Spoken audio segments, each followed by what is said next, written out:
Hey guys, so today's video is going to be a DIY project that is perfect for spring break, and it is a chalkboard brush holder. So the first step you want to do is clean out the candle jar that you are going to be using, and this is basically how I get the wax out of my jar quickly.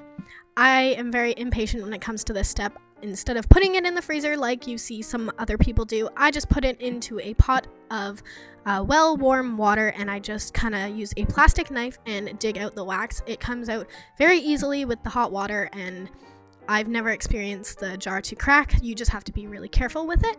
So that is basically the only thing I do differently. The rest of the steps I use are the ones in Miss Glamorazzi's video, so I'll have that link down below if you want to see how I continue to clean out my jar. And step number 2 is to gather your supplies. So you're going to obviously need a jar, a couple colors of paint if you prefer, some makeup sponges, a place to put the paint, some chalkboard paint from Michael's, a brush or sponge applicator paintbrush thing, regular scissors, some crazy scissors, and some tape. You're also going to need just a regular piece of paper. It doesn't matter which color. So the next step is going to be just paint your jar however you'd like. I kind of went with this weird cloud-ish type thing. It kind of reminds me of a unicorn. But basically you can do any design with you want with acrylic paint. I got mine from Michael's, and this one is in bubblegum pink. And I just really like the colors, and I picked these ones because I thought it would match my room the best. So if you are going to be displaying this in your room, I suggest going with colors that would match. But yeah, you can do like polka dots, bows, flowers, really anything. I kind of wish I went with a different design, but I only had one jar to demonstrate on, so that is what I did with that. And then the next step you want to do is take your piece of paper and fold it in half. You're gonna just cut a square section, I guess more rectangular section, like you see me doing here. And then you're gonna make 2 slits on either side of the fold, like so. And then you'll have 2 flaps like you see there. And then the next step is you're going to want to take your crazy scissors. It really doesn't matter what pattern, but I just picked this one because I thought it'd look best. And then I'm making another slit, on the other side. And you can throw away the middle. It's not really necessary, but what you want is the frame. And this is going to be your label for the chalk paint. So basically just go ahead and take your label, your tape, and attach it onto your jar. Make sure it's really flat and in the perfect place where you'd like it.